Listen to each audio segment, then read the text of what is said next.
और सर्वप्रथम मैं अपने गुरुजी का, पेरेंट्स का शुक्रिया अदा करना चाहता हूँ, जिनकी वजह से आज मैं यहाँ खड़ा हूँ। जो भी हूँ उन्हीं की वजह से हूँ। तो बच्चों, विदाई का टाइम आ गया है, पूरा साल हो गया है ना। कुछ लोग काफी सालों से, 3 सालों से, 4 सालों से जानते होंगे। तो अब एक बात बताता हूँ, पहले उसको ध्यान से सुने, है ना। जो अपने अंदर की फीलिंग्स है वो समझ आ जाएगी आपको। एक क्लास में मान लो 60 बच्चे हैं। कितने बच्चे हैं?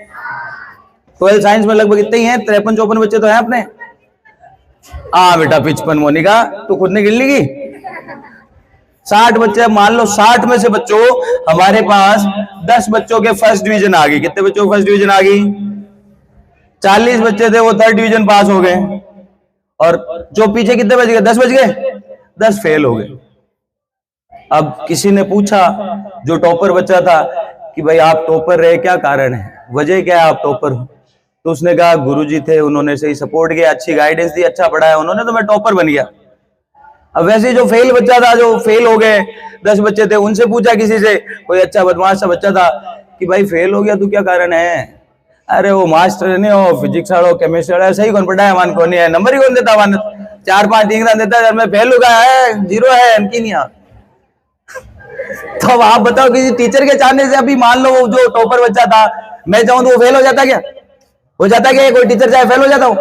और फेल बच्चा था वो अपन चाहे तो क्या टॉपर बन जाएगा? नहीं बच्चों, वो डिपेंड करता है आप पे। टीचर सभी इक्वल होते हैं। यहाँ जो है टीचर, वही जयपुर में बैठे हैं, वही जोधपुर में है, वही अमेरिका में, 2 हाथ उनके, 2 पैर उनके, वही दिमाग है, भगवान ने जो दिया बराबर दिया। 5-10 किलो कोई फर्क नहीं है इसमें ना।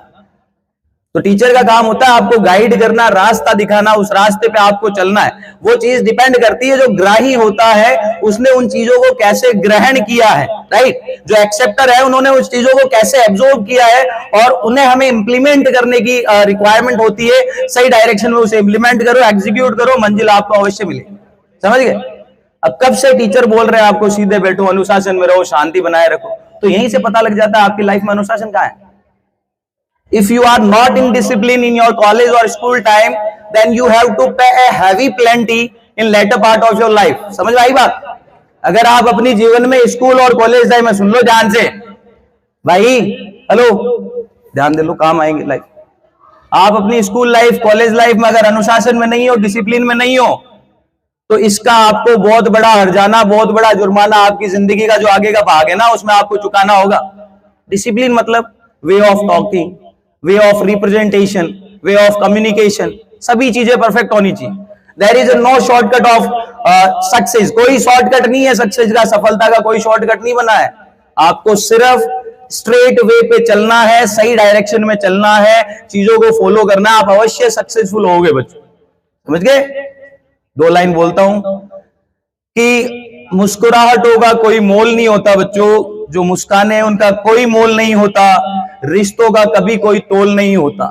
यूं तो मिलते हैं जिंदगी के हर एक मोड़ पे कई लोग, पर हर कोई आप जैसा अनमोल नहीं होता। तो आप हमेशा याद रहोगे, you always will be missed.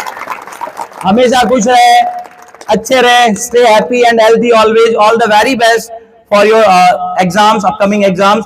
कोई भी दिक्कत हो तो हम सब साथ हैं आपके, कभी भी आप याद करें, ठीक है? Thank you so much.